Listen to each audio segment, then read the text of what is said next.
10 KG ভরের একটা স্থির বস্তুর উপর 10 সেকেন্ড ব্যাপী 10 নিউটন বল প্রয়োগ করা হয়েছে। সবগুলাই 10 কেজি ভরের একটা স্থির বস্তুর উপর 10 সেকেন্ড ধরে বা 10 সেকেন্ড পর্যন্ত 10 নিউটন বল প্রয়োগ করা হয়েছে। এখন তোমাকে প্রশ্ন করেছে, দেখো তিনটা। এ নম্বর কোশ্চেন তোমাকে করেছে যে তোমার এখানে বলছে 1 নম্বর কোশ্চেন বলছে বস্তুটির গতিশক্তি কত। 2 নম্বর কোশ্চেন করেছে 20 সেকেন্ড পর গতিশক্তি কত। 3 নম্বর প্রশ্ন করেছে যদি প্রযুক্ত বল 20 সেকেন্ড পর্যন্ত করা হয় তাহলে তখন গতিশক্তি কত। মানে 3 বারই গতিশক্তি বের করতে বলা হয়েছে। তাহলে প্রথমবার গতিশক্তি বের করতে হবে 10 সেকেন্ডের জন্য, দ্বিতীয়বার গতিশক্তি বের করতে হবে 20 সেকেন্ডের জন্য, কিন্তু তৃতীয়বার গতিশক্তি বের করতে হবে 20 সেকেন্ডের জন্যই, তবে প্রযুক্ত বল 20 সেকেন্ড পর্যন্তই ধরতে হবে। তাহলে অঙ্কটা কি পড়েছো তোমরা নাকি পড়োনি? হ্যাঁ স্যার পড়েছি। আরেকবার পড়ো, ভালো করে শোনো। আমি আরেকবার পড়তেছি, তোমরা আমার সঙ্গে সঙ্গে ভালো করে শোনো। কি বলতেছে? 10 কেজি ভরের একটা স্থির বস্তুর উপর 10 সেকেন্ড ব্যাপী 10 নিউটন বল প্রয়োগ করা হয়েছে। এখন এ নম্বর প্রশ্ন করা হয়েছে বস্তুটির গতিশক্তি কত। বি নম্বর প্রশ্ন করা হয়েছে 20 সেকেন্ড পর বস্তুটির গতিশক্তি কত। সি নম্বর প্রশ্ন করা হয়েছে যদি প্রযুক্ত বল 20 সেকেন্ড পর্যন্ত করা হয় তাহলে গতিশক্তি কত। তাহলে 3 বারই গতিশক্তি বের করা হয়েছে, তবে 3 বারের ধরনটা একটু আলাদা আলাদা। তাহলে কি কি দেওয়া আছে আমরা আগে সেগুলো লিখে নিই। তাহলে প্রথমে আমরা এখান থেকে শুরু করি। তো প্রথমে লিখো দেওয়া আছে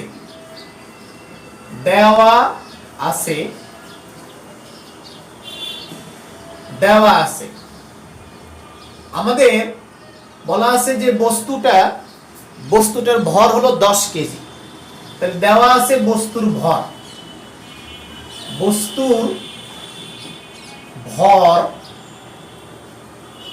m সমান 10 কেজি।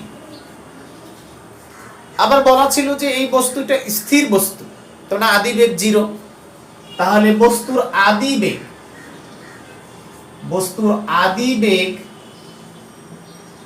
u সমান 0 মিটার পার সেকেন্ড। আবার বলা হয়েছে এই বস্তুটার উপর 10 সেকেন্ড পর্যন্ত 10 নিউটন বল প্রয়োগ করা হয়েছে।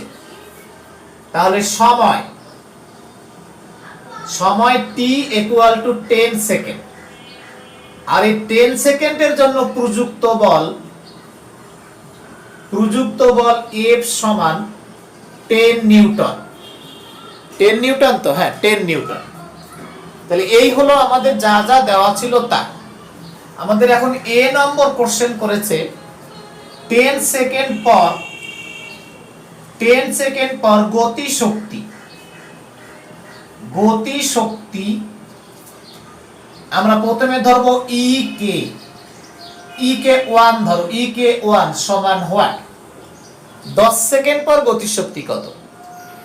বি নম্বর কোশ্চেন করেছে 20 সেকেন্ড পর গতিশক্তি ই কে 2 সমান হোয়াট। আমরা 2 নম্বরটা ধরলাম, ই কে 2 বললাম ওই জন্য। সি নম্বর কোশ্চেন করেছে 20 সেকেন্ড পর গতিশক্তি কত, তবে প্রযুক্ত বল 20 সেকেন্ড পর্যন্ত হবে। তাহলে 20 সেকেন্ড পর গতিশক্তি ই কে 3 সমান কত। তবে এখানে একটা শর্ত আছে, প্রযুক্ত বল 20 সেকেন্ড পর্যন্ত। যে বল প্রয়োগ করা হবে সেটা 20 সেকেন্ড পর্যন্তই ধরতে হবে। তাহলে খেয়াল করে দেখো, এইখানে আমাদেরকে 3টি আলাদা আলাদা কোশ্চেন করেছে, তার মধ্যে একটার উত্তর আমরা ইজি বের করে ফেলতে পারবো। এখন সমাধানে যাব। এ নম্বর কোশ্চেন সমাধান। প্রথমেই আমাদেরকে বের করে নিতে হবে, আসলে এখানে নিচে আসে। প্রথমে এ নম্বর কোশ্চেনের সমাধান করব। আমরা বের করব গতিশক্তি। তোমরা খেয়াল করে দেখো, গতিশক্তি বের করার জন্য যে সূত্র সেটা হলো E K equal to half M V square. তাহলে আমাদের একটা ভি লাগবে, সেই ভি তো আমাদের এখানে জানা নাই, দেখো কোথাও কোনো ভি দেওয়া নাই, তো আগে আমাদের ভি বের করে নিতে হবে। বস্তুর ত্বরণ এ হলে পাই। দেখো প্রথমে আমাদেরকে ত্বরণ বের করে নিতে হবে, ত্বরণ বের না করলে হবে না, কারণ আমরা বেগ বের করব যে 10 সেকেন্ড পর বেগ। তো 10 সেকেন্ড পর যদি বেগ বের করতে চাই তাহলে আগে ত্বরণ বের করতে হবে। তাহলে এই জন্য লিখলাম বস্তুর ত্বরণ এ হলে পাই। তাহলে F সমান 10 নিউটন। তাহলে F মানে তো এম এ, তাহলে এম এ সমান 10 নিউটন। আবার এখান থেকে বের করব A, তাহলে A equal to 10 by m। তো 10 বাই m, m এর মান 10 বসাও, তাহলে 10 বাই 10, তো 10 বাই 10 মানে 1। তাহলে বস্তুর ত্বরণ বের হবে 1 মিটার পার সেকেন্ড স্কয়ার। তাহলে ত্বরণ যখন বের হয়ে যাবে, এরপরে আমরা 10 সেকেন্ড পর তার বেগটা কত সেটা বের করে ফেলব। তাহলে এখন কি করব, দেখো এখন 10 সেকেন্ড পর বেগ v হলে, তো 10 সেকেন্ড পর বেগ যদি v হয়, তাহলে এবার আমরা লিখব v equal to u plus at, u plus at। তাহলে এখন বেগ বের করে নাও।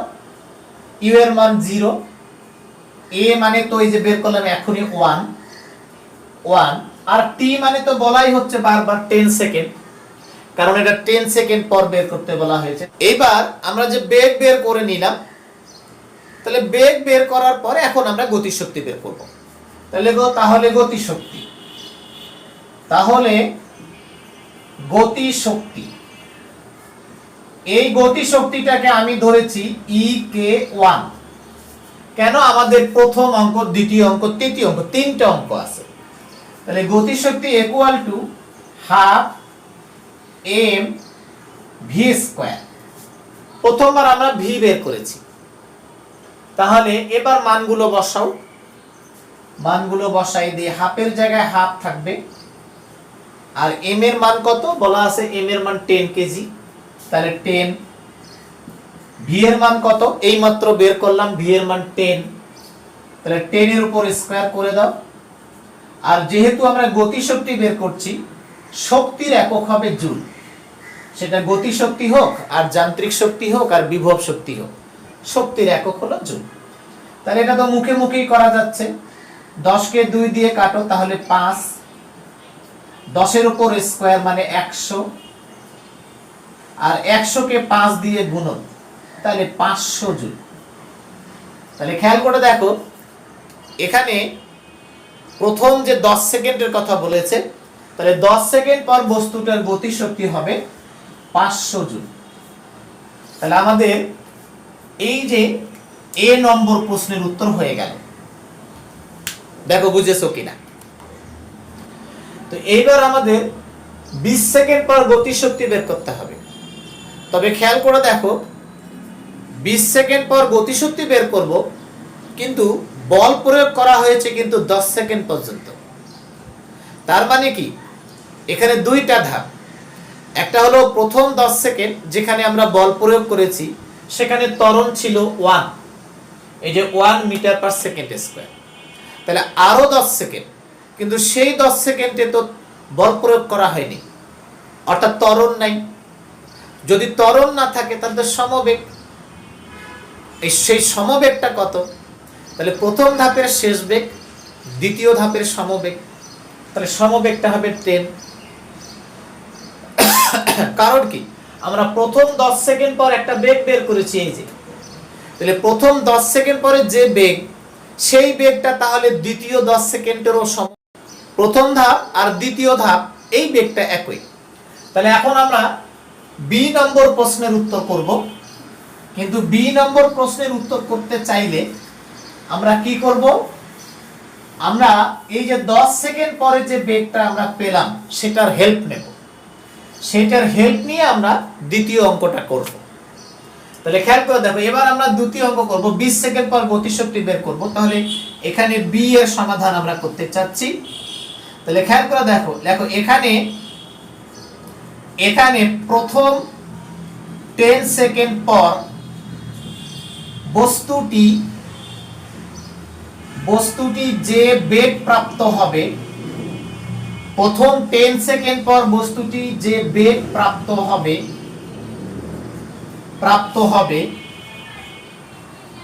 সেই বেগে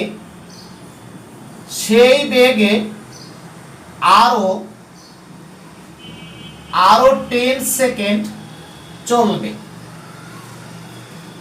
দেখো, তাহলে এখানে প্রথম 10 সেকেন্ড পর বস্তুটি যে বেগ প্রাপ্ত হবে সেই বেগে আরো 10 সেকেন্ড চলবে। তাহলে 10 সেকেন্ড পর 20 সেকেন্ড পর বস্তুর বেগ v equal to 10 metre per second. কারণ এই যে প্রথম 10 সেকেন্ড পর যে বেগ প্রাপ্ত হবে সেই বেগে আরো 10 সেকেন্ড চলবে, কারণ সমবেগ। তাহলে দ্বিতীয় ধাপের অর্থাৎ 20 সেকেন্ড পর যে আমরা গতিশক্তি বের করব, সেক্ষেত্রেও তোমার বেগের মান হবে 10 মিটার পার সেকেন্ড। তাহলে গতিশক্তি কত হবে? তাহলে দেখো, অতএব গতিশক্তি ek2 মানে 20 সেকেন্ড পর, তাহলে হাফ এম ভি স্কয়ার। হাফের জায়গায় হাফ, এম এর জায়গায় তো 10, আর ভি মানে তো আবারও 10, 10 এর উপর স্কয়ার, তারপর লেখো জুল। তার মানে ঘুরে ফিরে 500 জুলই হবে। 10 কে 2 দিয়ে ভাগ, তাহলে 5, 10 এর উপর স্কয়ার 100, তার মানে 500 জুল। তাহলে প্রথম 10 সেকেন্ড পর বস্তুটার গতিশক্তি হবে 500 জুল, কিন্তু 20 সেকেন্ড পরও বস্তুটার গতিশক্তি হবে 500 জুল। কারণ বেগ তো পরিবর্তন হয় নাই, বেগ তো একই আছে। এই কারণে প্রথম 10 সেকেন্ড পর গতিশক্তি 500 জুল, আবার 20 সেকেন্ড পরও গতিশক্তি 500 জুল। দেখো বুঝেছো কিনা? তবে 3 নম্বর অঙ্কটাতে গতিশক্তি চেঞ্জ হবে। কারণ 3 নম্বর অঙ্কে বলছিল যে যদি প্রযুক্ত বল 20 সেকেন্ড পর্যন্ত করা হয় তখন গতিশক্তি কত হবে। তাহলে এইবার তো ত্বরণ চেঞ্জ হয়ে যাবে, কারণ বস্তুটার উপর যে বল প্রয়োগ করেছো সেটা তো 10 সেকেন্ড পর্যন্ত ছিল, সেটা তো এবার 20 সেকেন্ড পর্যন্ত বল প্রয়োগ করা হবে। এই জন্য সি নম্বর অঙ্কের জন্য ধারণাটা একটু চেঞ্জ হয়ে যাবে।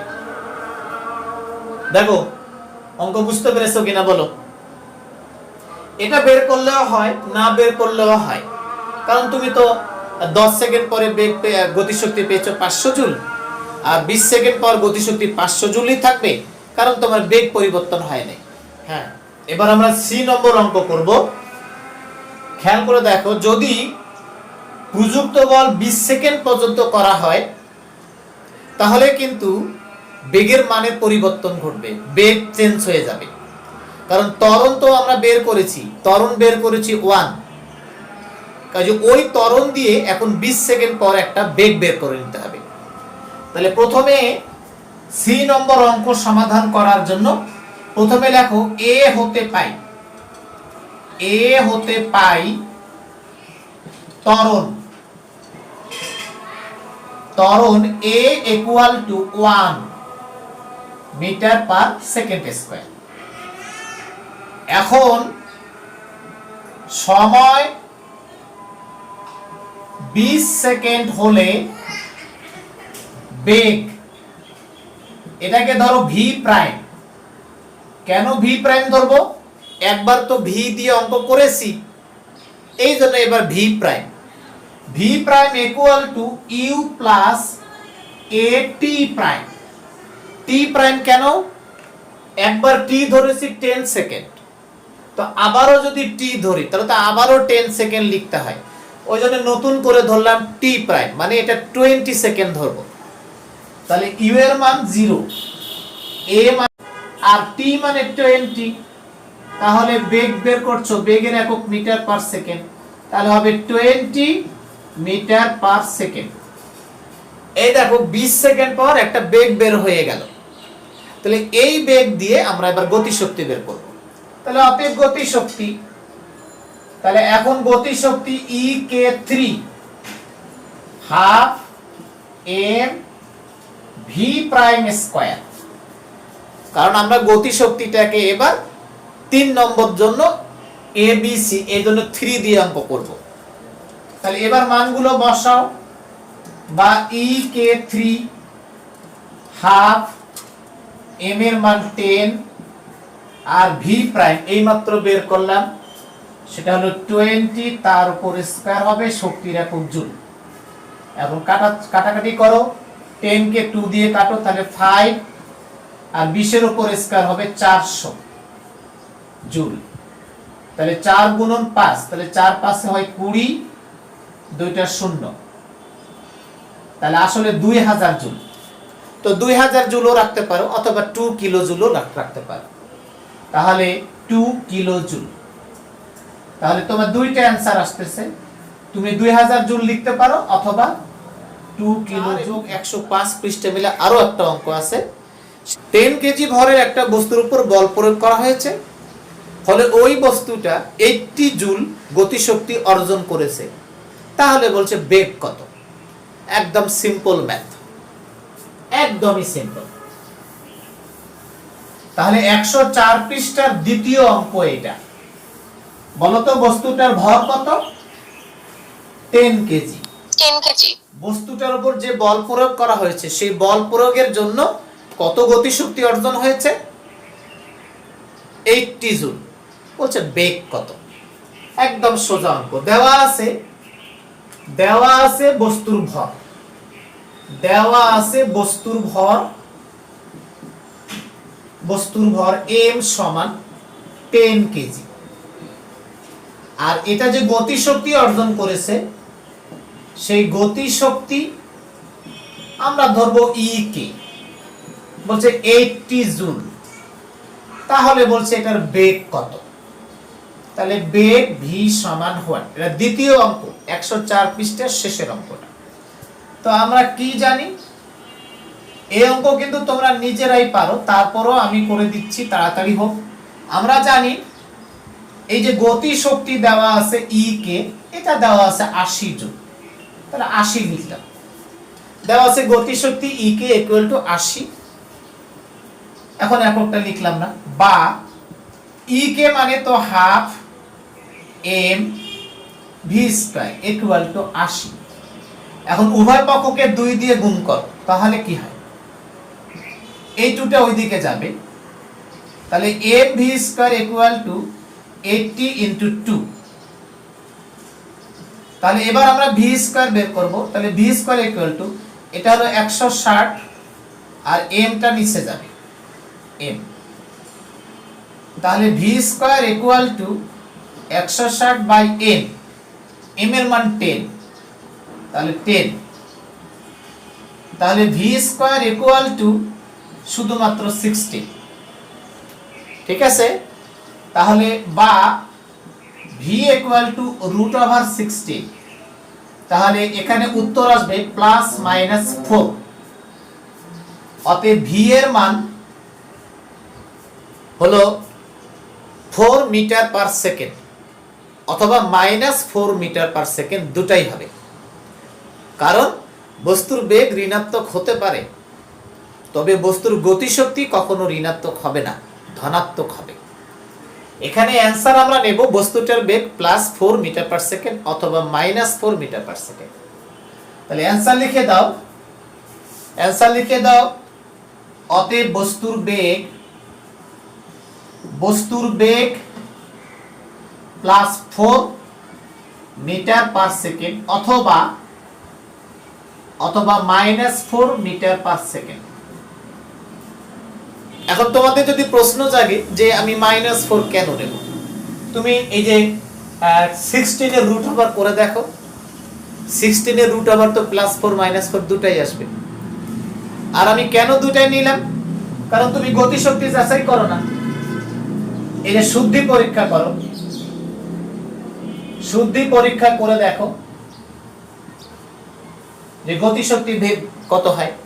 প্রথমে আমরা ভি এর মান v সমান +4 ধরব, তখন গতিশক্তি কত আসে, e কে হাফ mv স্কয়ার, হাফের জায়গায় হাফ, m এর মান বসাও, m এর মান 10,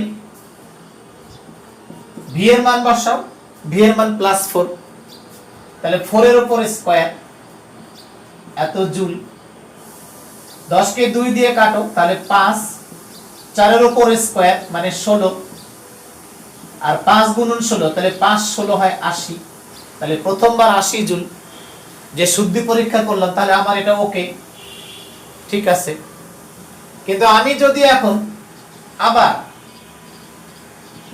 যদি আমি v এর মান -4 ধরি, তাহলে আমার গতিশক্তি কত হবে, তাহলে গতিশক্তি কত হবে খেয়াল করে দেখো। তাহলে আমি তো বলবো e K equal to half mv square, half m এর মান বসাবো 10, কিন্তু v তো -4 তার উপরে স্কয়ার, 10 কে 2 দিয়ে কাটো তাহলে 5, কিন্তু -4 এর উপর স্কয়ার, তাহলে মাইনাস এর উপর স্কয়ার মানে মাইনাস মাইনাস তো গুণ হয় প্লাস, তাহলে আবারও +16 হবে এত জুল, তাহলে 5 16 তো 80 জুল হচ্ছে। তাহলে খেয়াল করে দেখো, তাহলে বস্তুটার বেগ তোমাকে জিজ্ঞেস করেছিল কত, তাহলে বস্তুটার বেগ তো আসলে +4 ও হয় -4 ও হয়, দুটাই উত্তর হয়। আমার অঙ্ক কি বুঝতে পেরেছো? তোমাদের বইয়ে দেখো শুধু প্লাস মানটা নিয়ে অঙ্ক করেছে। তোমার বইয়ে দেখো, তোমাদের বইয়ে কিন্তু আসলে শুধু ধনাত্মক মানটা দিয়ে অঙ্ক করে দিয়েছে, ঋণাত্মক মানটাকে নেয়নি। আসলে দুটাই সত্য তো, কারণ বস্তুটার বেগ ঋণাত্মক হলেও গতিশক্তি ঋণাত্মক হয় না। এখানে একটা প্রশ্ন আসে পরীক্ষায় 2 নম্বরের জন্য খতে, যে বস্তুর গতিশক্তি কখনো ঋণাত্মক হতে পারে কি? উত্তর হবে না। বস্তুর বেগ ঋণাত্মক হয়, কিন্তু গতিশক্তি বের করতে গেলে বেগের বর্গ করতে হয়। দেখো, গতিশক্তি বের করতে গেলে বেগের বর্গ করতে হয়, সেই বর্গটাকে বস্তুর ভর দিয়ে গুণ করে নিয়ে আবার 2 দিয়ে ভাগ করতে হয়। তাহলে বস্তুর বেগ যদি ধনাত্মক হয় তাহলে গতিশক্তি অবশ্যই ধনাত্মক। আবার বস্তুর বেগ যদি ঋণাত্মক হয়, কিন্তু বেগের বর্গ তো আর ঋণাত্মক হবে না, তাহলে বেগের বর্গ তো ধনাত্মক, কাজেই গতিশক্তিটাও ধনাত্মক। তার মানে বস্তুর গতিশক্তি কখনোই ঋণাত্মক হতে পারে না, তবে বস্তুর বেগ ঋণাত্মক হতে পারে।